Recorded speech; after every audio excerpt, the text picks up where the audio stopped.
Hi friends. மூவிஸ்னி சேனல்ஸில் நான் upload பண்ணியிருக்க மூவி அபிகெயில் அப்படின்ற 2024 ரிலீஸ் ஆன அமெரிக்கன் ஹாரர் த்ரில்லர் மூவி. இந்த படம் ரொம்பவே டிஃப்ரெண்டான ஸ்டோரி லைன் உள்ளது. இதில் வந்து ஒரு 8லேருந்து 12 வயசுக்குள்ள ஒரு பொண்ணை வந்து கடத்திட்டு போயிருப்பாங்க. அந்த பொண்ணு வந்து ஒரு பேலே டான்சர். அவளை வந்து ஒரு குரூப் ஆஃப் 6 பீப்புள் கடத்திட்டு போயிருப்பாங்க.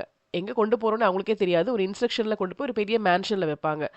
அந்த 6 பேருக்குமே ஒருத்தர் யாருன்னு பேரெல்லாம் தெரியாது. ஸோ அவங்க வந்து வேற மாரி பேர் வச்சு தான் கூப்பிட்டுப்பாங்க. ஓன் ஐடென்டிட்டி சொல்லிக்க கூடாதுன்னு சொல்லியிருப்பாங்க. ஸோ அவங்க கிட்ட என்ன சொல்லியிருப்பாங்க அப்படின்னா, இந்த பொண்ணோட அப்பா ரொம்ப ரொம்ப பணக்கார லேண்ட்லார்ட். அவர்கிட்ட இருந்து வந்து $50 மில்லியன் வாங்க போறோம். அண்ட் உங்க ஒவ்வொருத்தருக்கும் $7 மில்லியன் கொடுக்க போறோம்.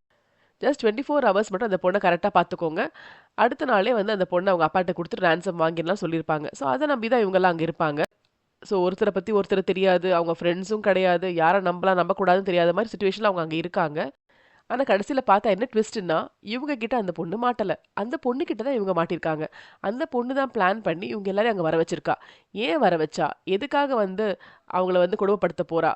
அந்த சின்ன பொண்ணுக்கு எப்படி பவர் இருக்கும்? ஏன்னா கைய கால்லாம் கட்டி போட்டிருப்பாங்க. அவ எப்படி வந்து அதெல்லாம் உடைச்சிட்டு வெளிய வருவா? அண்ட் இவங்கள அட்டாக் பண்ணுவா? அப்படின்றதெல்லாம் ஒரு மிஸ்ட்ரி. அண்ட் அதுல பார்த்தா கடைசியில அவங்கலாம் உயிரோட இருக்காங்களா? இறந்து போறாங்களா? அதுக்கான காரணம் என்ன? அப்படின்றத அந்த படத்துல டிஃப்ரெண்டா சொல்லியிருப்பாங்க. படம் ஆரம்பிக்கும்போது வேற மாரி இருக்கும். முடியும்போது நம்ம எக்ஸ்பெக்ட் பண்ணாத மாரி இருக்கும். ஸோ ரொம்பவே இன்ட்ரெஸ்டிங்கான ஒரு படம்.